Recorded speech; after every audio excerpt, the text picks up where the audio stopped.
Hello students. आपको दिख रहा होगा कि अपने को सॉल्यूशन निकालना है डिफरेंशियल इक्वेशन का वेरिएबल सेपरेबल सब्स्टिट्यूशन फॉर्म से। ये अंग्रेजी है, इसको कोई मतलब नहीं है समझने से। मेन जो अपना तात्पर्य है, अपने को फॉर्म समझनी है कि किस हिसाब की फॉर्म होगी, क्या मेथड होगा और कैसे उसका सॉल्यूशन आएगा। डिफरेंशियल इक्वेशन में यही आपकी तीन चीजें होंगी, मेन यही तीन चीजें होती हैं। एक तो क्या फॉर्म है उसका, क्या मेथड है, क्या सॉल्यूशन है ना। तो बस वो अपने को डिस्क्राइब करना है, मतलब समझना है। मैं डिफरेंशियल इक्वेशन की बुक पढ़ रहा था एकदम बेसिक से, मतलब डिफरेंशियल इक्वेशन की नीड क्यों पड़ी, वाई वाई मतलब नीड क्यों पड़ी। तो इस लेक्चर में तो मैं बताऊंगा नहीं, ना अगले में बताऊंगा ना उसके अगले में बताऊंगा, है ना। मतलब एकदम बेसिक से उसने बता रखा है कि जैसे न्यूटन है, लेबनीज है, तो उन दोनों ने मिलकर इस चीज को बनाया है। तो वो बातें बाद की हैं, लेकिन अपन जो पढ़ रहे हैं अभी वो क्या पढ़ रहे हैं, वो अपन सॉल्यूशन पढ़ रहे हैं डिफरेंशियल इक्वेशन का वेरिएबल सेपरेबल मेथड सब्स्टिट्यूशन से। कैसे कैसे कैसे कैसे देखो, आपको पता है कि अगर कोई डिफरेंशियल इक्वेशन है तो डीवाई अपॉन डीएक्स होगा, है ना। Differential coefficients, independent variable, dependent variable, ये सभी तो होते हैं। और एक फंक्शन होगा A X plus B Y plus C का, ऐसा कुछ। ए और बी क्या है, कॉन्स्टेंट है, ये आपको पता ही है। अब इस प्रकार के डिफरेंशियल इक्वेशन का सॉल्यूशन कैसे करें, एक बार के लिए मैं एग्जांपल लेता हूं। जैसे मैंने लिख दिया dy upon dx is equals to 1 upon x plus y plus 1। अब आपका पहला मेथड आपने क्या सीखा था भाई, वेरिएबल सेपरेबल मेथड की। वेरिएबल को सेपरेट करो और फिर जाके क्या निकालो, सॉल्यूशन निकालो। करो वेरिएबल सेपरेट। या जैसे क्रॉस मल्टीप्लिकेशन कर दिया तो x plus y plus 1 d y बराबर dx। ठीक है। अब मैं चलो एक्स डीवाई कर देता हूँ, प्लस वाई डीवाई कर देता हूँ, प्लस डीवाई कर देता हूँ और इक्वल्स टू डी एक्स कर देता हूँ। ओके। यहाँ से देखो y dy plus dy d x, है ना, डी एक्स। और माइनस एक्स डीवाई लाना पड़ेगा मेरे पास, और कोई ऑप्शन नहीं है ना। अब एक बात बताओ, इस वाली टर्म को देखो तुम, एक्स डीवाई को, यहाँ पे एक्स और वाई कभी अलग हो ही नहीं पाएंगे इस हिसाब के इक्वेशन में।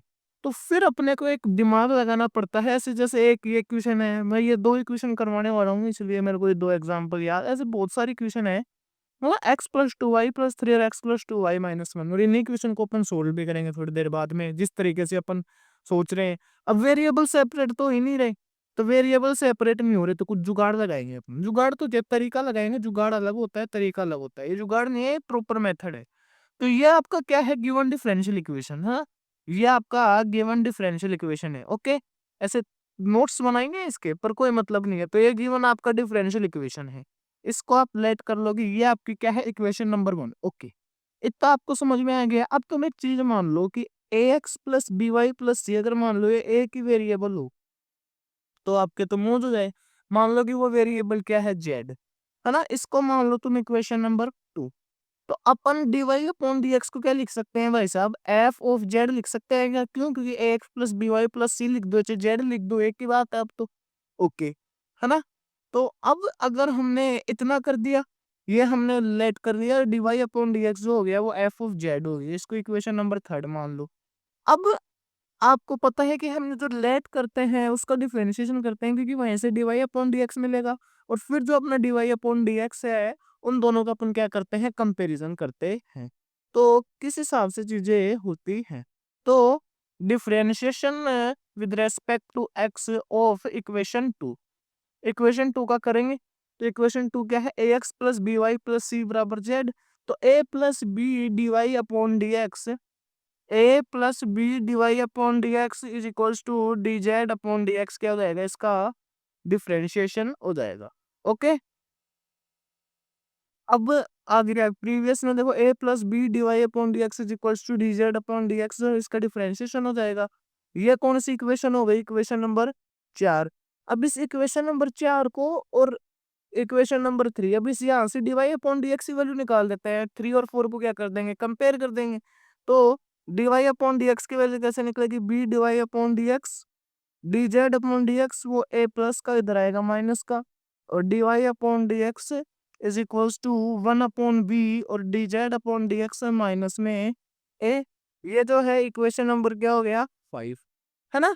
तो इन दोनों इक्वेशन से अपने को क्या करना है, अब इक्वेशन 5 और साथ ही साथ में इक्वेशन थर्ड, देखो दोनों ही dy अपॉन dx की वैल्यू है ना, तो from equation third and five से क्या कह देंगे अपन है कि भाई दोनों ही dy अपॉन dx की वैल्यू है, तो अपन कह देंगे उसके हिसाब से तो dy अपॉन dx जो है वो f ऑफ z है, इसके हिसाब से क्या है 1 upon b d Z upon dx और माइनस में a। अगर अपन ऐड करें, है ना, तो 1 upon B F Z D X upon D X minus A, तो ये क्या बन जाएगा बी एफ जेड, है ना, बी एफ जेड और D Z upon D x और माइनस में ए, उसको इधर ले आए तो प्लस में हो जाएगा, है ना। और अगर मैं अब क्रॉस मल्टीप्लिकेशन कर दूं इस हिसाब से ए प्लस बी एफ जेड और डी एक्स बराबर डी जेड, और इसको ऐसे लिख दिया dx बराबर डी जेड अपॉन ए प्लस बी एफ जेड, ये अपनी फाइनल इक्वेशन बन के आ रही है। वेरिएबल देखो तुम आराम से, है ना, वेरिएबल देखो, यहाँ पे x का वेरिएबल है, यहाँ पे z वेरिएबल है, ए और बी कांस्टेंट है। शुरुआत में कितने थे, x और y दो वेरिएबल एक इक्वेशन में ही चल रहे थे, लेकिन यहाँ पे क्या आ गए लास्ट में आते आते x और z में बदल गया कंप्लीटली। नाउ फॉर सॉल्यूशन, अगर आपको सॉल्यूशन चाहिए तो वी इंटीग्रेट, अपन क्या कर देते हैं इंटीग्रेट कर देते हैं बोथ साइड से, तो we integrate both side and get the solution, है ना। एक मिनट के लिए ब्राइटनेस चेक कर लेता हूँ यार, फुल है क्या, मेरे को आइडिया नहीं है, फुल नहीं है भाई, ये लो। तो इस हिसाब से अपन क्या कर लेते हैं गेट दी सॉल्यूशन, ओके। तो ये सारी चीजें अपन क्या कर लेते हैं डिफरेंशियल इक्वेशन के लिए अचीव कर लेते हैं इस हिसाब के। अब मैंने बोल देते कि मैं दो क्वेश्चन करवा रहा हूँ इसके ऊपर, तो पहला क्वेश्चन देखो, मेथड तुम्हारे समझ में आ गया होगा कि भाई ऐसा ऐसा होगा, इसको हमने जेड माना, फिर अगर ये जेड माना तो फिर भाई इसकी वैल्यू यहाँ पे रख देंगे, हाँ। फिर इसका डिफरेंशिएशन किया तो मेरे को ये मिला d Y upon D x की वैल्यू यहाँ से भी आई, यहाँ से भी आई, दोनों को कंपेयर किया, दोनों को कंपेयर किया तो मेरे को ये मिला। अब लास्ट में जाके एक्स और जेड में अलग अलग वेरिएबल सेपरेट हो गए, तो फिर अपना मामला बन गया, ओके। ये मैंने बता ही रखा था कि ये क्वेश्चन चलो पूरा इरेज ही दबा देते हैं। तो अपन शुरुआत करते हैं क्वेश्चन फर्स्ट, है ना। तो D Y upon D x जो है वो है आपका 1 upon x plus y plus 1। मैंने बताया भाई वेरिएबल सेपरेट मेथड से तो होगा नहीं, ये मैंने बता दिया है। तो अपने पास तरीका एक ही है कि भाई एक्स प्लस वाई प्लस 1 को क्या मान लेते हैं जेड मान लेते हैं, X plus B Y plus C की फॉर्म का है ना, तो ऐसा मानते हैं, इसको इक्वेशन 1 दे दिया, इसको इक्वेशन 2 दे दिया, ओके। तो अब अपना क्या बन जाएगा d Y upon D x क्या बन जाएगा 1 upon Z, okay.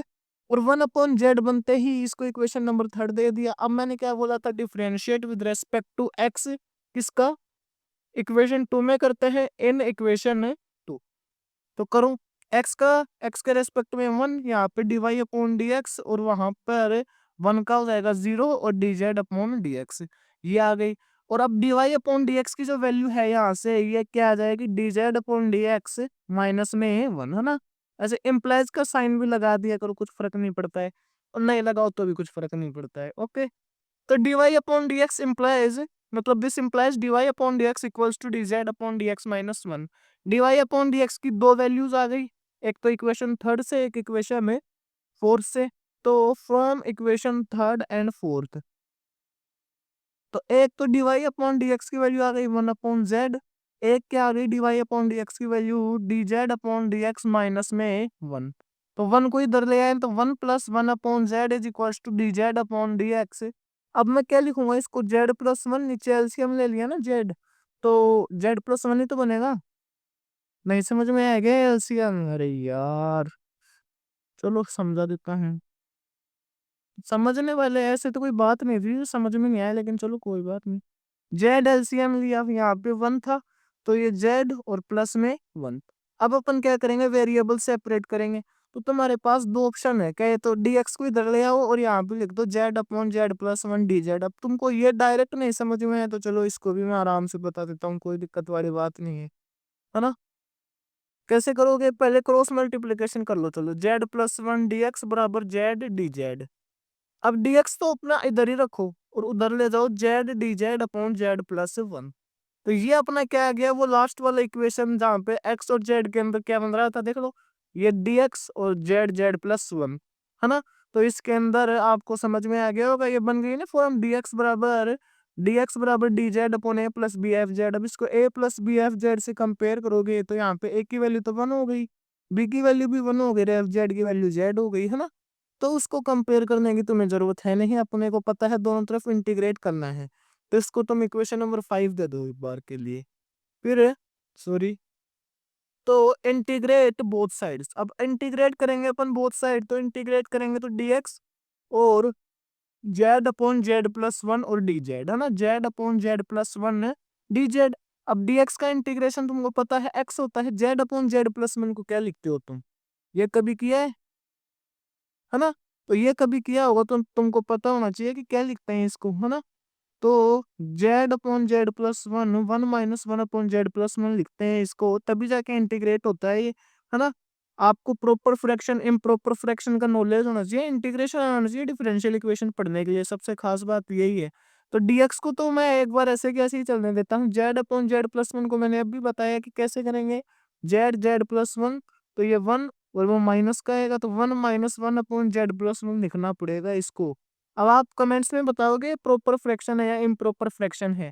Proper fraction होती तो कैसे होता है, इम्प्रॉपर फ्रैक्शन होती तो कैसे होता, किस हिसाब से इंटीग्रेट करते हैं अपन, है ना। अब इसको चाहिए आप वापस से सोल्व करके देख लो, जैसे जेड प्लस वन एलसीएम आएगा, Z plus one minus one, तो वन से वन कैंसिल, तो Z upon Z plus one ही तो बन रहा है ऊपर, है ना।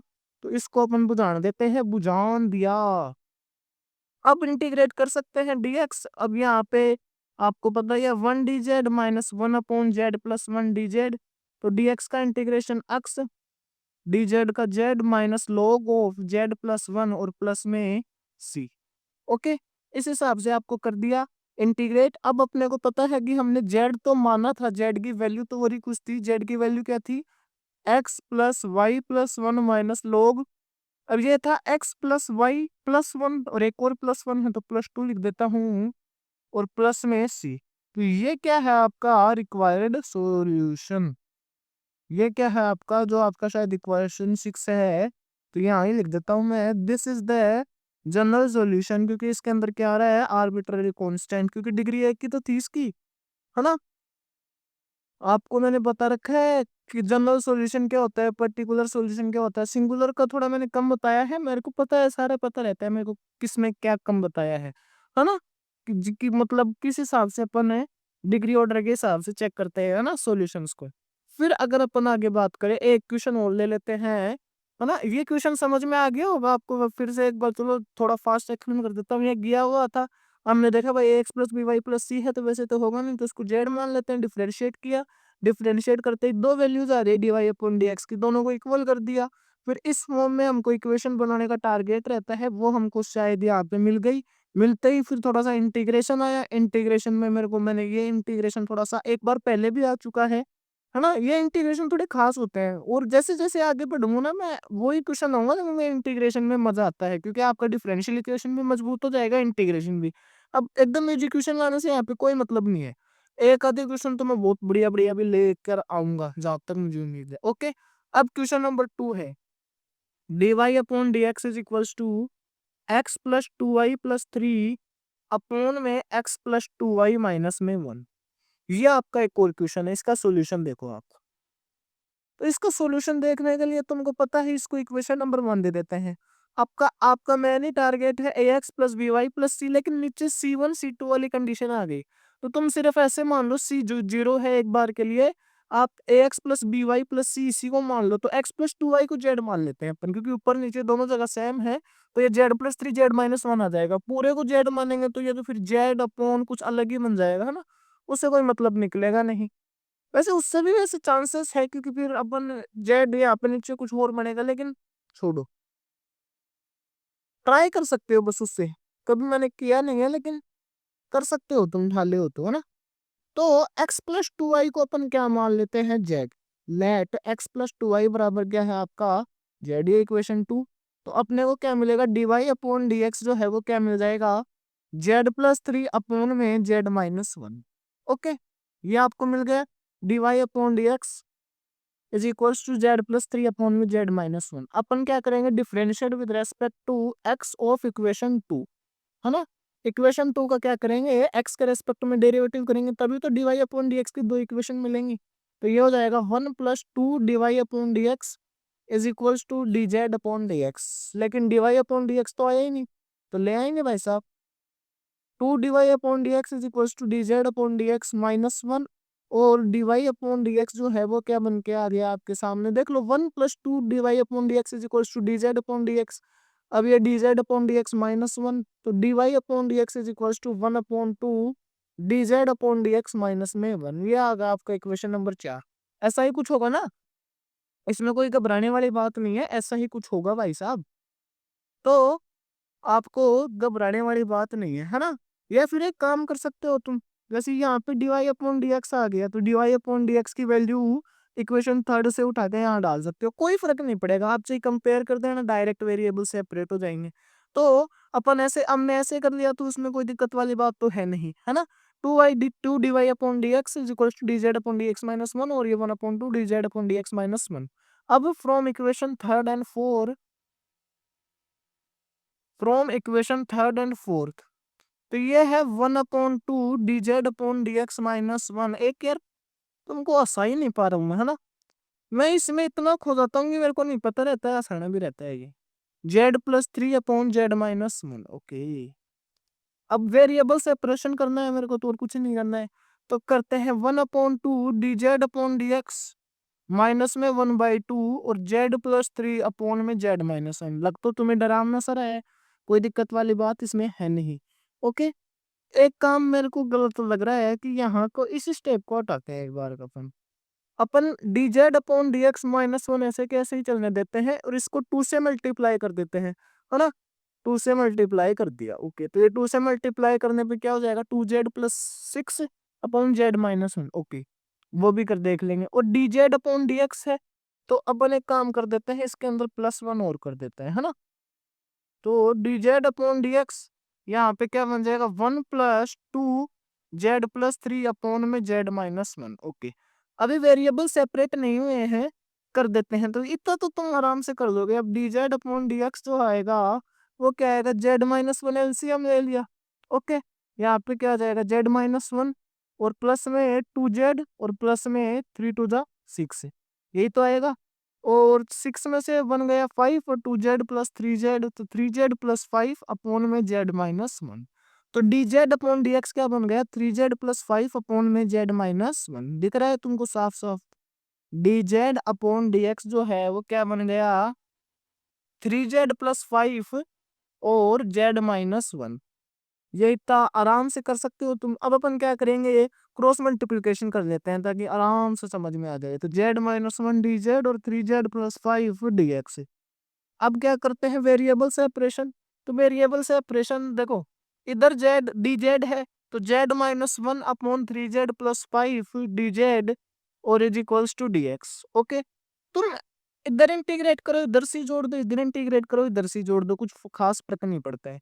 तो ऑन इंटीग्रेटिंग, अब ये कुछ खास टाइप का इंटीग्रेशन है ना। कुछ खास इसमें देखो दो तरीके हैं, क्या तो तुम डिवाइड देके कर लो, है ना। हो जाएगा, शायद ऐसे हो जाएगा, z/3z+5। मेरे हिसाब से तो हो जाएगा, क्योंकि पर अपन डिवाइड देके ही करेंगे, है ना। मुश्किल है ऐसे करना है यार, z/3z+5। कुछ सोच रहा हूँ, 3z का क्या डेरिवेटिव होगा, 3। छोड़ो, एक बात बताओ, 4/2 क्या होता है, 2। इसको ऐसे लिखते हैं ना अपन, 4/2। अगले पेज पे चलते हैं। ये, अरे यार, चलो यहाँ कर लेते हैं। z-1 ये आया अपना, अपॉन में 3z+5। तो अपन यहाँ ऐसे ही तो लिखते हैं, z-1/3z+5। तो z/3z क्या हो जाएगा, 1/3। ये हो जाएगा फिर z+5/3। मल्टीप्लाई तो करते हैं, तो माइनस माइनस 1/3। तो ये हो जाएगा 1/3 इंटू 3z+5 और -8/3। ओके, ये तुमको डिवाइड वगैरह देना आता है क्या, बताऊं। कमेंट कर देना अगर तुम कहोगे तो मैं बता दूंगा। नहीं यार, ऐसे तो फिर ये लेक्चर्स बहुत लंबे लंबे हो जाएंगे। ओके, तो तुमको आराम से समझ में आ रहा होगा कि भाई इसका इंटीग्रेशन करेंगे तो ये जो है वो किसके इक्वल बनेगा। मैंने पिछले में यहाँ पे करके बता दिया है, डिवाइड दिया है, तो ये बन के आएगा। और अगर मैं दोनों साइड इसका डिवाइड दे दूं किसका, 3z+5 का, तो ये बनेगा 1/3 -8/3 3z+5। ओके, इस हिसाब से चीजें हो जाएंगी। तो ये जो है किसके इक्वल है, z-1 अपॉन में 3z+5 के। तो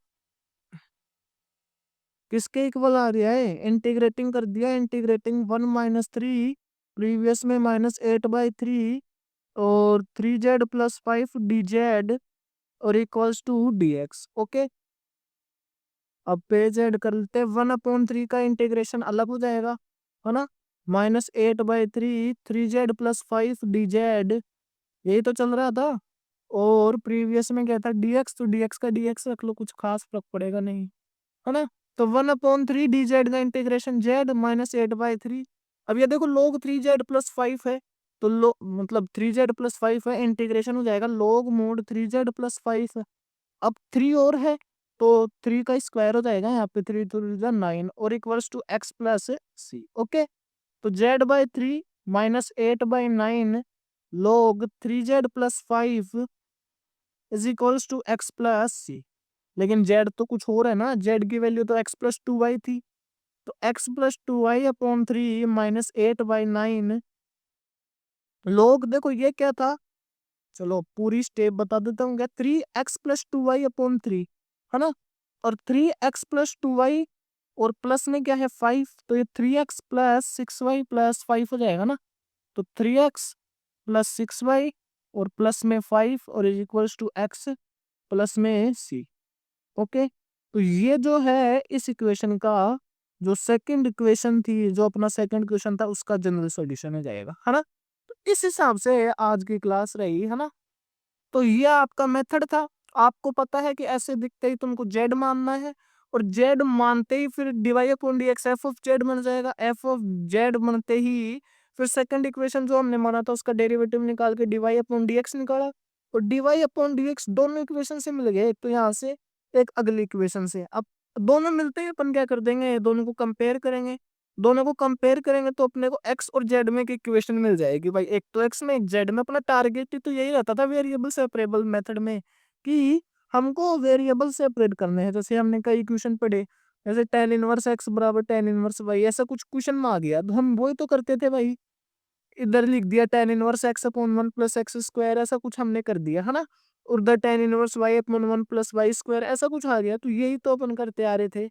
लेकिन अब यहाँ पे होगा नहीं, अगर ये x plus B Y plus C की फॉर्म का कोई फंक्शन है तो हम उसको z मानेंगे, फिर उसका डिवाई अपॉन dx निकालेंगे, और फिर ए डिवाई अपॉन dx वो ऑटोमेटिक हो जाएगा। रे किससे मान कर निकालेंगे, दोनों को कंपेयर करेंगे, तो z और x के अंदर क्या मिल जाएगा, आपका रिलेशन बन जाएगा। फिर जब उसको इंटीग्रेट करेंगे तो जब आपका सॉल्यूशन है वो किसके अंदर आएगा, एक्स और जेड के अंदर ही आएगा। लेकिन फिर जेड की वैल्यू तो एक्स और वाई दोनों भी टर्म्स में है, तो वो लिख देंगे अपन। ओके, यहाँ पे भी देखो, ये वाला क्वेश्चन थोड़ा बढ़िया लगा होगा आपको, है ना। तो ये तो नॉर्मल चीजें थी, बस ये थोड़ा भाग दोनों में, एक तो z/z+1 z-1/3z+5, इन सब चीजों को तुमको समझना है कि ये क्या होती है, प्रॉपर फ्रैक्शन है या इम्प्रॉपर फ्रैक्शन। और तुम कमेंट जब तक नहीं करोगे मैं नहीं समझाने वाला, लेकिन तुम करोगे नहीं तो फिर मेरे को ही समझाना पड़ेगा, है ना। तो x+2y/3 -8/9 log 3x+6y+5 वाइफ, अरे वाइफ नहीं 5 बोला हूँ, 5 वाइफ कहाँ से लाऊं तुम्हारे लिए। ओके, तो अब अपना डिफरेंशियल इक्वेशन का एक पोर्शन, दो पोर्शन कंप्लीट कर दिए मैंने। अब जो थर्ड पोर्शन होगा वो होगा होमोजीनियस मेथड और बर्नौली मेथड। होमोजीनियस बर्नौली, इनके क्वेश्चन जितने करो उतने कम है, लेकिन एक बार में तो यार दो दो ही करवा सकता हूँ मैं। फिर ऐसे 15-15 क्वेश्चन करवाऊंगा तो कैसे पार पड़ेगी बताओ, 24 मिनट खा गया। और ये तो टाइम भी आज मेरे को ऐसा लग रहा है कि जिस हिसाब के क्वेश्चन थे कि कोई बहुत ज्यादा टाइम नहीं है ना। बहुत ज्यादा टाइम क्यों, क्योंकि ये मैंने क्वेश्चन को एकदम बारीकी से समझाया, पहले मेथड भी तो समझाया है। तो होमोजीनियस का तो मेथड वैसे नॉर्मल ही है, बस y बराबर वी एक्स रखना है ना, चेक करना है। और डिफरेंशियल इक्वेशन फिर आएगी आपकी बर्नौली। बर्नौली के भी दो दो मेथड आसान सा है ना। फिर एग्जैक्ट डिफरेंशियल इक्वेशन आ जाएगी आपके सामने। फिर सेकंड ऑर्डर के पढ़ेंगे, फिर उसके बाद में और ज़्यादा हायर ऑर्डर के पढ़ेंगे, जैसे टॉपिक आते हैं differential equation solvable for X, solvable for Y, solvable for P, Clairaut का इक्वेशन है आता है ना, लैग्रेंज का इक्वेशन आता है, बहुत सारी चीज आती है, एक्सट्रीम लोग की आती है, लोकाय। ओके, ये सारी चीजें आपको बताने को मिलेंगी। इंस्पेक्शन मेथड तो बहुत लास्ट में आएगा, है ना। एक साइमल्टेनियस डिफरेंशियल इक्वेशन, बहुत सारी चीजें हैं डिफरेंशियल इक्वेशन, कोई छोटा टॉपिक तो कभी कहीं मत देना डिफरेंशियल इक्वेशन को, नहीं बुरा मान जाएगा ये। ओके, तो thank you very much for watching. Sound quality का देख लेंगे अपन, धीरे धीरे सुधार ही करेंगे, है ना। ओके, तो अगला लेक्चर होगा किसका, होमोजीनियस मेथड का, और मैं कोशिश करूंगा कि वो शायद आज ही आ जाए। अब एक प्रोबेबिलिटी है आज ना आए, कब, अगर आज ये आज मैच है ना, अच्छा खेल रहे होंगे तो मैं देख लेता हूँ, देखो सबको पसंद आता है। तो अगर ये अच्छा खेल रहा होगा, खेल रहे हैं होंगे, सॉरी बड़े हैं यार मेरे से, तो खेल रहे होंगे तो बिल्कुल definitely I will go to watch. इन दो खिलाड़ियों के लिए यार करना पड़ता है। ओके, तो thank you for watching, and ये होगा तो ये नहीं होगा, और ये नहीं होगा ये मैं बोलूंगा ही नहीं यार, मेरे को नहीं अच्छा लगता कि मैं, ये तो कल हो जाएगा लेकिन ये आज ही होना चाहिए। ओके, जैसे कल इन्होंने किया शायद 105, वाह वर्ल्ड एंड ऑफ वॉट इन, लेकिन आईपीएल देखने के चक्कर में पढ़ाई नहीं भूलनी है, पढ़ाई भी जारी रखनी है ना। मेरा कोई भरोसा नहीं है, खेलते रहे ना तो भी मैं डाल दूंगा, है ना। अगर आपको एक चीज पे डिटरमाइन होके काम करना है तो करना है, फिर आपको छोड़ना है तो छोड़ना है। ओके, तो नो प्रॉब्लम, अपन होमोजेनियस डिफरेंशियल इक्वेशन कर देंगे। अब देखो मेरा एक टारगेट मैं बताऊं आपको, जैसे ये डिफरेंशियल इक्वेशन है आपकी कौन से चल रही है, ऑर्डिनरी डिफरेंशियल इक्वेशन यही तो चल रही है। अब मैंने दो तो सवाल करवाए हैं लगभग मेथड्स के, दो या तीन तीन, है ना। अब मेरा एक टारगेट ये है, देखो सवाल क्या तो अब लगते हाथ कर लेंगे तो फायदे मेरे होंगे, या फिर एक साथ जैसे पूरी ओडी कंप्लीट हो जाएगी तो शुरू से लेकर लास्ट तक, तो फिर आपको मेथड भी रिवाइज करने पड़ेंगे और भी कुछ करना पड़ेगा।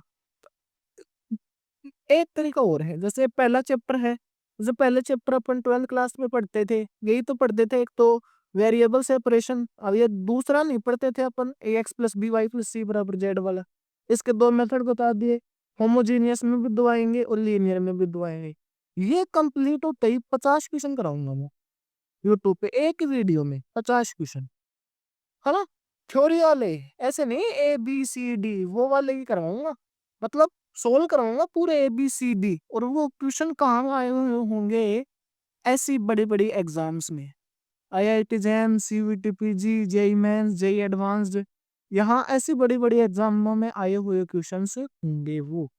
ओके, तो इस हिसाब से अपन चीजों को कवर करेंगे। अब अपना वेरिएबल सेपरेशन हो गया, आज रात तक या कल सुबह है, कल होमोजेनियस और बर्नौली हो जाएगा, परसों लीनियर हो जाएगा, है ना, खत्म।